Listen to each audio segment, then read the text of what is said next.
So, I'm going to be talking about the NCAA women's basketball score update here quickly for this is March 1st, 2024, the first day of March this year. And I'm going to be sharing with you here we have 9 days, including today, of regular season hoops left. There's no games in the 8th, but there's still regular season games playing the 9th for teams that play in like the 7th. The teams that do games like Friday, Sundays, like or Thursday, Saturday, or however, they're gonna obviously they're gonna do Thursday, Sunday through Thursday, Saturday through Friday, Sunday.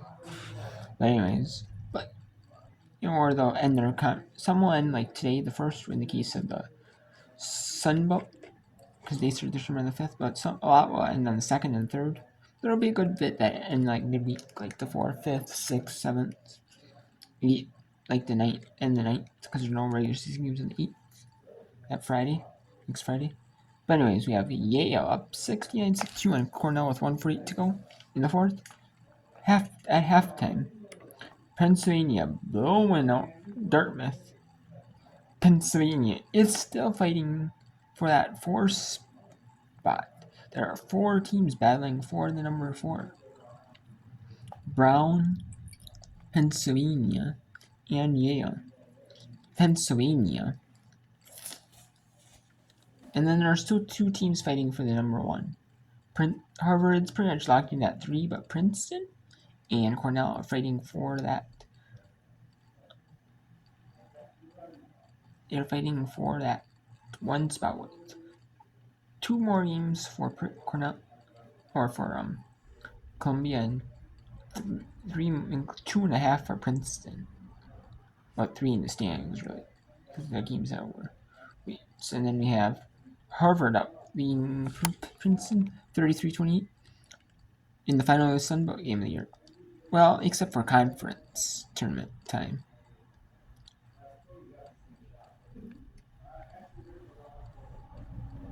We have Coastal Carolina leading Georgia Southern 33-27.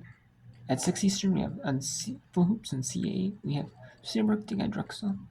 On Eastern Plus, we have Sunbelt at 6 Eastern. We have Louisiana Monroe, Texas State, Southern Miss, Louisiana, Georgia Southern, Marshall, 6 Eastern, James Madison, Dominion, 7 Eastern, Evansville, Murray State, and then we have North Carolina A&T, Northeastern, Mary and Salem, Hampton, Hofstra, Campbell, Delaware, Townsend, Charleston, on Full Hoops. There might be a feature game on Full Hoops YouTube channel. Then we have Sun Eastern, South Alabama at Troy. We have 7:30 Eastern, Indiana State, Belmont on ESPN Plus, and Eastern, Appalachian State and Arkansas State on ESPN Plus. There are no Pac-12 like there normally is, as Pac-12 ends their season. Instead of doing like the Power Fives, a lot of the Power Fives end their season, they'll play like Thursday, Sunday, or some play like Big 12 might play like Wednesday, or maybe Thursday, maybe like Wednesday, Saturday, Wednesday, Sunday. Some might do like Thursday, Saturday, Thursday, Sunday, their TV time. But, for TV, some networks that do TV, might do like Wednesday, Saturday, Wednesday, Sunday, Wednesday, Saturday, Thursday, Saturday, Thursday, Sunday,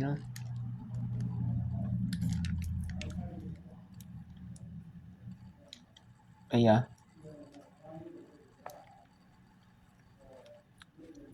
So yeah, we're gonna go to the only game on right now is Cornell at Yale. Cornell leading by 7 Yale leading by 7, Yale leading by 7. Cornell is 7-16, 1-10 in AVV play. And each team is gonna have 2 games remaining after this one.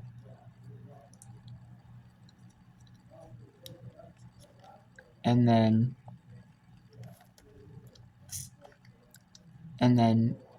Yale. So let's see, who wins. Ooh, but there is. Let's take anything else at Yale University. We're find out 55 seconds. As a foul is called. A little extra here as Kilgo was fouled. And the officials are telling the teams to get away from. And there is going to be no games on right now. There is going to be Louisiana Monroe taking on Texas State, Southern Miss Louisiana, and George Southern Russia. I mean, Louisiana Monroe should beat Texas State. That could be Southern Miss Louisiana should be competitive. Marshall should. Yeah, George Southern probably most likely based on conference record not going to be the most competitive game out there.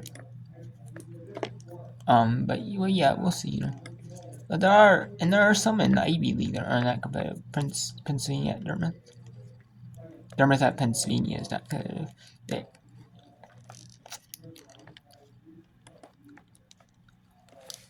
believe we'll get a review of this.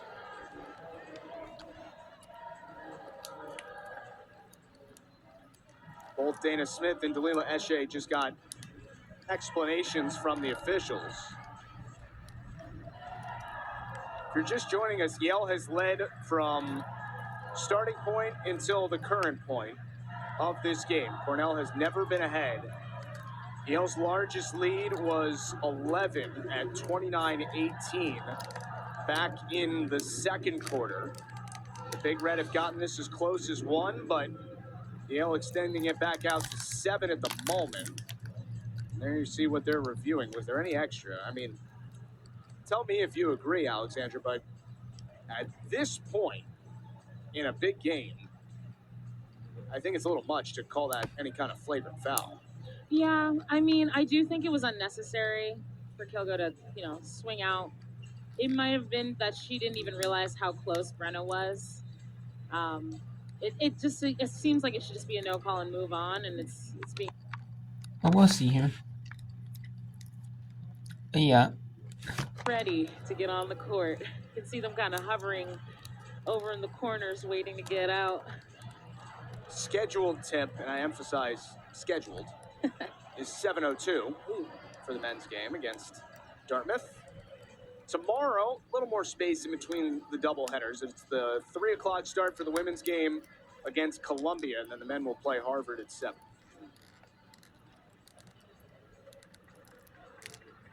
Is that their last home game, the men?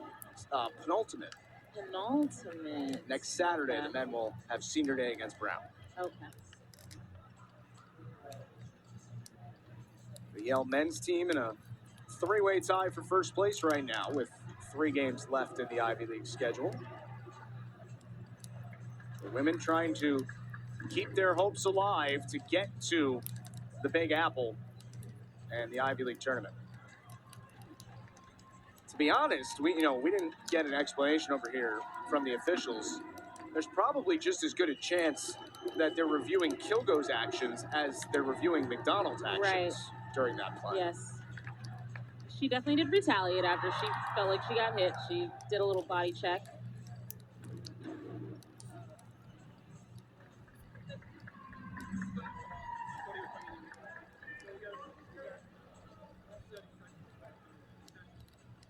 It's going to be offsetting intentional fouls, I believe, is the explanation. Okay.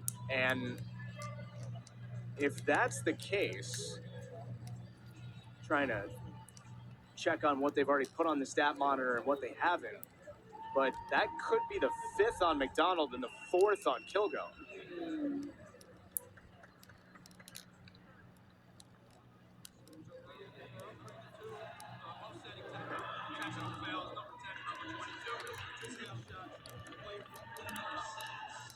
So it is offsetting intentional fouls. So they obviously offset. And just the foul that started the whole thing is the one that results in these free throws for Kilgo. And McDonald's is going to the bench in favor of Thibault. The scoreboard in the stadium, or in the arena, I guess, in the amphitheater, says 4 fouls for McDonald at the moment. And Kilgo hits the first. She is 3 of 3 at the line today. 69% on the year.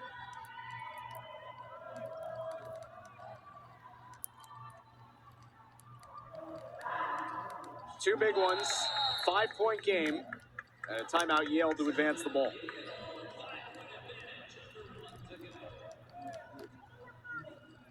I have to say, Alexandra, you could not have been more right. You said 2 minutes is like 20. Yeah.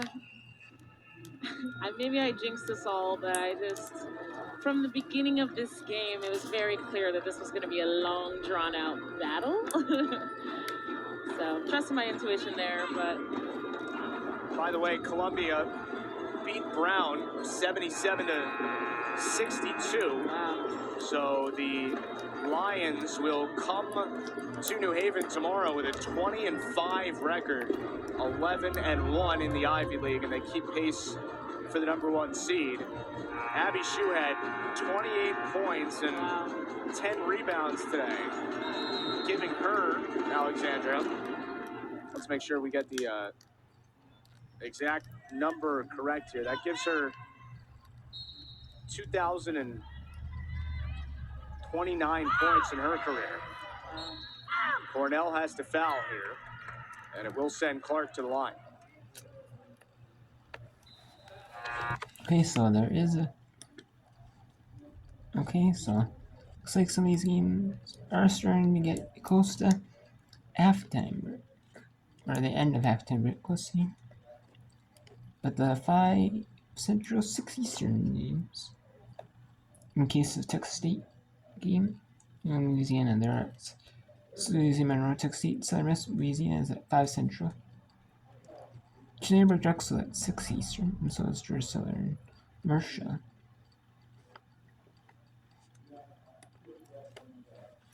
We have some time left, but since I have you here and you kind of brought it up, if you were doing what the Yale men and the Dartmouth men are doing right now, and that's standing in doorways, lurking around corners. Right. Would that kind of affect you getting ready for a game? I mean, normally, right, there's only one game, and there are players out here 3-4 hours before getting shots up. There is an auxiliary gym where they did warm up some today, but based on, let's say someone looked at their phone and saw time and score of this game, you probably thought it would have been over 13 minutes ago. Right now, honestly, I think AAU prepared us all for this kind of thing. You have, 4 games in a day, and you're used to standing around and watching. I always enjoyed watching the game before me. But yeah, you're right. We do have an auxiliary gym, and you just get your shots up where you can and try and keep out of your rhythm. Cornell had to foul there off the missed 3, and Capstraw now will have a chance to make this 3-possession game. So after this game, we'll go to the games are starting here. Dartmouth at Pennsylvania is about, so we'll take off that one. We will go to Louisiana, Texas Southern, Texas State, excuse me, and then Southern Miss. We'll go to Georgia Southern Marshall after Cornell Yale. We'll stay with Cornell Yale until that plan is over. She doesn't have any more timeout. She knows that, and so she's using any time she can. Capstraw, one of 4 Yale players with at least 11 points in this game. Goes 1 for 2 at the line there. Cornell has to go and probably has to make some threes. And we have another foul. This one is on Astrom, and now she is fouled out.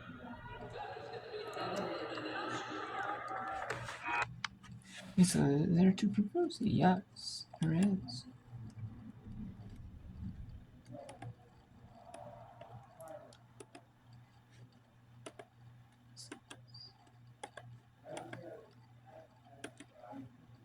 So it's Southern Miss, Louisiana. And we have Louisiana Monroe, Texas State, ESPN Plus. Every game for college basketball is an ESPN Plus. Actually, they used to have where some sporting events were on, like when ESPN Plus first came a thing.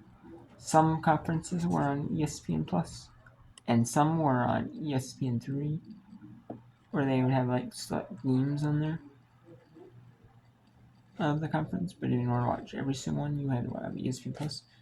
You know, you only go watch select ones with ESPN3, or they would have where like, and then they would have where the games are on ESPN Plus. Not all the games are on ESPN3 for like certain day for a couple of days, you know, and then you gotta watch every single sport event was on ESPN3. It's be on ESPN Plus, you know, so.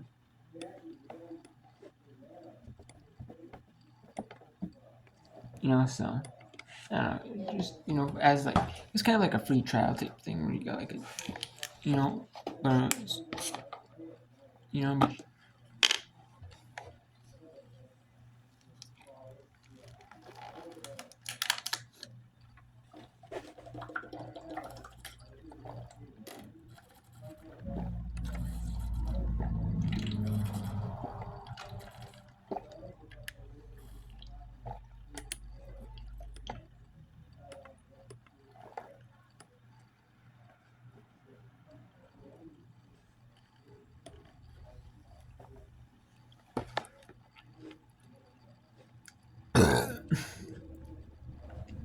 George, so that much as well. The full hoops ones I can show you, but then I'll get the 5:30 on James or 6 Eastern, James Minion one on as well. If there's some that become blocks, one that does, I will flip it. I'll put that one earlier. Should have just gone to the basket. That is her bread and butter. That's a tough one. That's a tough one for me. You can kind of see Jalen Smith kind of just like, oh, man. I bet she wish she had that possession back. Kilgo fouls out. And Clark hits the first free throw. 21 points, 9 assists, 4 rebounds for Jenna Clark today. Yale's leading scorer, leader in assists in the Ivy League. Another 1 for 2 trip. Yale is 17 for 29 at the line as a team today. And another turnover. Clark gets the steal, and that should pretty much put a wrap on this one. It was an absolute must-win for the Bulldogs, and they are going to get that win. They'll be. And when it was must-win, it is must-win for the Yale Bulldogs. Yale had to win in order to try to stay in 4th place for the AV League tournament. It's not where every team makes, where one play is 8, 2, 7, 3, 6, 4, 5. Nuh-uh. Like most conferences do it that way. The top where like every team makes it. However, but even these power conferences where like every team makes it, they're only having the top 3 teams make it even. Like the Big Ten instrument, or top so many teams are like the bottom few teams won't even make it,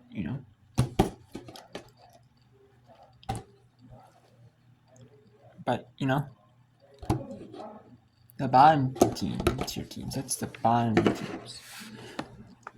So the Yale Bulldogs are going to improve to 8-17, 5-7 in conference. Cornell 7-17, 1-11 in conference. And let's go to Harvard, or Harvard at Princeton. Harvard is leading Princeton 35-34. Harvard is 59, 8-3 in conference. Princeton's 20-4, 10-1 in conference. Princeton was ranked 25th in the country. However, they lost to Columbia, so they beat Columbia the first time, but lost them the second time. So they ended up losing their 25th ranked team in the country. And then West Virginia fell to 25th. And UNLV actually went to 24th. I thought maybe, Fairfield it will be the next in line, though, to be number 25, though. Because they may major, or maybe FGC or Fairfield would. Because Fairfield only has one loss in the year. Princeton has lost, so we'll see. Fairfield has lost in conference, so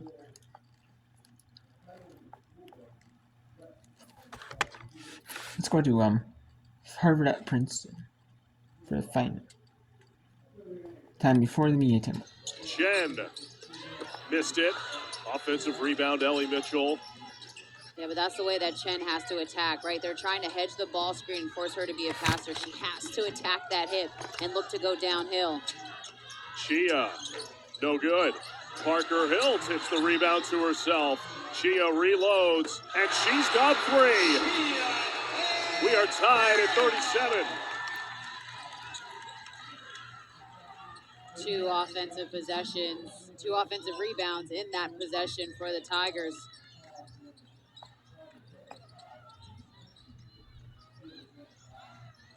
Rodriguez committed a turnover with the high dribble. And Princeton ripping off a 9-4 sprint to start the second half. Ashley Chia, just like she did in the first half, with some of the instant offense for the Tigers. Chia's got 8 for Princeton. And we are tied up at 37, a little more than 4 minutes to play in the third quarter. Life and death are the same. So that is it. So now we have Georgia State at Coastal Carolina. Coastal Carolina is in their final Sunbelt game of the year. All Sunbelt teams are 37-34 lead for Coastal Carolina over Georgia State.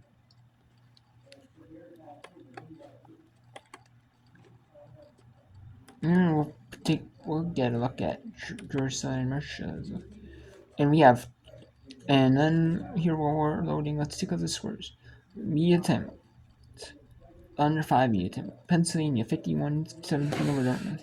37 all Harvard at Princeton. 37-36 Coastal Carolina over Georgia State. Or 39-36 now. 3-0 Stony Brook gets the first point lead. The first points the game over Drexel. 5-4 Texas State took it in Louisiana. So straight to that one. And 5-4 Louisiana over Southern Miss. And 7-all Georgia Southern and Marcia. At 7.